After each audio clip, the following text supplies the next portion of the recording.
Bonsoir à tous. Bienvenue une fois de plus à ce 21e jour de prière.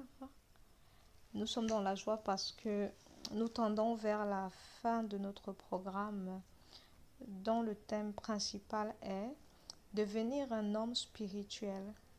Et dès le départ, nous avons insisté sur le fait que devenir inclut un processus parce que le présent de Dieu est toujours notre futur. Donc, nous avons dit dès le départ que la nouvelle naissance était le point de départ pour devenir un homme spirituel. Et avant même de naître de nouveau, nous sommes d'abord prédestinés. Prédestinés à devenir l'image de Dieu. Parce que l'homme spirituel, finalement, est à l'image de Dieu. C'est-à-dire qu'il ressemble à Christ en toutes choses. C'est cela notre point d'atterrissage. Et nous avons dit tout au long de ce programme que pour ressembler à Christ, il fallait porter sa croix. Nous avons vu comment porter sa croix. Il fallait traverser son désert, passer par les épreuves. Et cela passe par l'obéissance. Et nous avons commencé à entrer dans une autre dimension, le mystère de la dot. Parce que lorsqu'un fils grandit, lorsqu'il atteint déjà l'âge nubile, alors il est important de lui donner une femme. C'est pour ça que Jésus, avant de monter au ciel, a dit « Je ne vous laisse pas orphelins, eh bien, je vous enverrai le consolateur. » Et il a dit qu'il est avantageux pour l'Église, pour ses disciples, qu'il aille vers le Père. Voilà. Autrement, il n'allait pas recevoir la promesse. Quelle est cette promesse-là? C'était le Saint-Esprit. Et la dernière fois, nous avons vu que le Saint-Esprit a beaucoup de similitudes avec l'épouse, avec la femme. La femme est une aide pour l'homme. Le Saint-Esprit est une aide. La femme, Rebecca, a consolé Isaac après le décès de sa maman Sarah. Eh bien, le Saint-Esprit est aussi appelé consolateur. Femme et Saint-Esprit sont donc à un moment donné interchangeables parce qu'ils jouent le même rôle dans la Bible. Alors, aujourd'hui, nous allons voir une autre dimension de la maturité spirituelle, c'est la dimension de l'épouse. Et je pense pour ma part que c'est le point culminant parce que nous avons été sauvés pour devenir finalement l'épouse du Christ, cette épouse-là que Jésus va présenter à Dieu sans tache ni ride. Alors l'homme spirituel est finalement l'épouse du Christ. Vous voyez donc on ne se fait pas appeler épouse n'importe comment. Pour être épouse, il faut pouvoir ressembler à Christ en toutes choses. Voilà pourquoi Paul a dit le corps de la femme appartient à l'homme, à son mari, et celui du mari appartient à sa femme. Pourquoi? Parce qu'il devient une chair. Une personne dans un couple n'a pas le droit de dire non. Ils deviendront une seule chair. Une seule chair dans la croix et dans la gloire. Aujourd'hui, nous allons voir la loi de l'amour. La loi de l'amour qui est, je l'ai mentionné, le point culminant de devenir un homme spirituel. Alors vous devez savoir que l'homme spirituel vit sous la grâce. Voilà pourquoi il peut juger de tout sans être lui-même jugé. Il vit sous la juridiction divine qui s'oppose à la juridiction terrestre ou humaine. Selon la loi des hommes, c'est le talion, œil pour œil, dent pour dent. L'âme qui pêche, c'est elle qui doit mourir. Voilà le talion. Mais la loi de l'amour, voilà, transcende tout cela et inclut le pardon, la miséricorde. Voilà pourquoi c'est par la grâce que nous sommes sauvés. Ce n'est pas sur la base des œuvres. Et la grâce est l'accomplissement de la loi. Et la loi se résume en l'amour. La loi s'accomplit en l'amour. Ainsi, Jésus a dit que la loi se résumait en ce commandement. Tu aimeras le Seigneur ton Dieu de tout ton cœur, de toute ton âme, de toute ta pensée.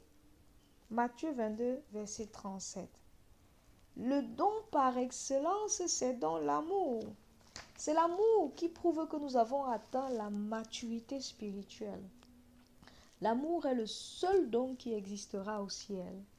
Mais peut-être me demanderez-vous, qu'en est-il de la foi et de l'espérance? Ce qu'il faut savoir, c'est que plus qu'un don, l'amour qui est mentionné dans 1 Corinthiens 12 est une personnalité. Avoir le don de l'amour signifie donc ressembler à Christ en toutes choses. Mais bien aimés, je vais vous choquer. Au ciel, il n'y aura pas de prophétie. Il n'y aura pas d'interprétation des langues.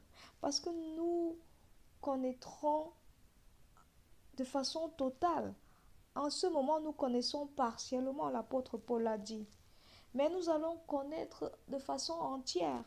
Tous ces dons-là sont des béquilles, sont des aides qui nous ont été données pour nous rendre semblables à Christ. Au ciel, nous serons comme Christ. Et Christ est amour. La personne de Christ, c'est l'amour. L'amour est donc le seul don que nous allons manifester au ciel. Au ciel, il n'y aura pas d'apôtres, il n'y aura pas de pasteurs, il n'y aura pas de prophètes, il n'y aura pas d'enseignants. Il n'y aura que l'amour, la foi et l'espérance. Voilà pourquoi nous devons travailler à grandir. Voilà pourquoi nous devons tout faire pour ressembler à Christ. Donc, les trois dons, la foi, l'espérance et l'amour, correspondent au don parfait qui est la plénitude de Christ. La foi est le point de départ du salut, l'espérance est le point médian et l'amour est le point culminant. Voilà pourquoi 1 Corinthiens 13 parle uniquement de l'amour. Mais le plus grand, c'est l'amour, parce qu'il est le point culminant, la dimension de l'épouse. La dimension de l'épouse. L'épouse aime. L'épouse, c'est celle-là qui aime. Comme Dieu a tant aimé le monde, qu'il a donné son Fils Jésus. En vérité, la foi, l'espérance et l'amour doivent trouver leur plein accomplissement dans l'amour. L'amour divin est donc caractérisé par une obéissance totale à Dieu. Jésus a dit, si vous m'aimez, gardez mes commandements. Le langage d'amour de Dieu, c'est l'obéissance. Il nous l'a dit. Lorsque vous obéissez à Dieu, il vous élève au-dessus de la loi, au-dessus de la justice humaine. Celui qui est amour n'est plus sous la loi. Il a atteint la maturité spirituelle. Voilà pourquoi il ne vient plus en jugement. Les élus, bien-aimés, c'est ça la dimension de l'épouse. Qui accusera les élus? Le jugement est pour ceux qui n'ont pas connu l'amour, c'est-à-dire ceux dont l'obéissance n'est pas encore parfaite. Ainsi Jésus affirme dans Jean 14, 15, « Si vous m'aimez, gardez mes commandements. » La preuve de l'amour pour Dieu n'est pas un sentiment ou une émotion, mais une action, l'obéissance. La preuve de l'amour pour Dieu n'est pas un sentiment ou une émotion, mais une action. Ça s'appelle l'obéissance. Soyez transformés par le renouvellement de l'intelligence, afin que vous puissiez discerner quelle est la volonté de Dieu, ce qui est bon, agréable et parfait. Notre amour pour Dieu doit être visible au travers de notre amour pour notre prochain. Comment pouvons-nous prétendre aimer Dieu qu'on ne voit pas, si nous n'avons pas d'amour pour notre prochain qu'on voit? L'amour vertical de Dieu doit se manifester horizontalement, c'est-à-dire pour notre prochain. C'est cela le symbole de la croix. Un amour vertical et horizontal. Et cet amour-là nous introduit dans la justice de Dieu. Quelle est donc la différence entre la justice des hommes et la justice de Dieu? Ou alors entre la loi et la grâce?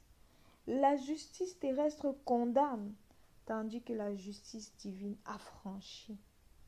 La loi se limite aux faits, tandis que la justice divine sonde les cœurs et les reins. Jésus a dit, celui qui regarde une femme pour la convoiter a déjà commis adultère. Parce que la justice divine va au-delà des faits. La justice terrestre cherche le coupable, tandis que la justice divine cherche la solution. Avec l'aveugle-né, les gens se demandaient qui a péché. Jésus a montré que le problème n'est pas de savoir qui a péché. Le problème de savoir que la gloire de Dieu se manifeste. Qu'est-ce que Dieu veut faire dans cette situation? Quelles leçons devons-nous tirer? La justice terrestre opère sous le chronos, tandis que la justice divine opère sous le kairos. La justice terrestre est sans miséricorde, tandis que la justice divine est basée sur la miséricorde et le pardon. La justice terrestre est source de malédiction, tandis que la justice divine est source de bénédiction. La justice terrestre est faite pour les esclaves, les pauvres et les faibles, tandis que la justice divine est faite pour les rois et les juges. Les hommes spirituels qui peuvent juger de tout sont des rois. La justice terrestre est imparfaite, tandis que la justice divine est parfaite. Mes bien-aimés, je vous exhorte ce soir à entrer dans la dimension de l'épouse. C'est cette dimension-là qui vous introduit dans la justice divine. Cette dimension des élus où le diable ne peut plus vous accuser. Là où l'accusateur n'a plus le droit de vous, il n'a même pas place là-bas.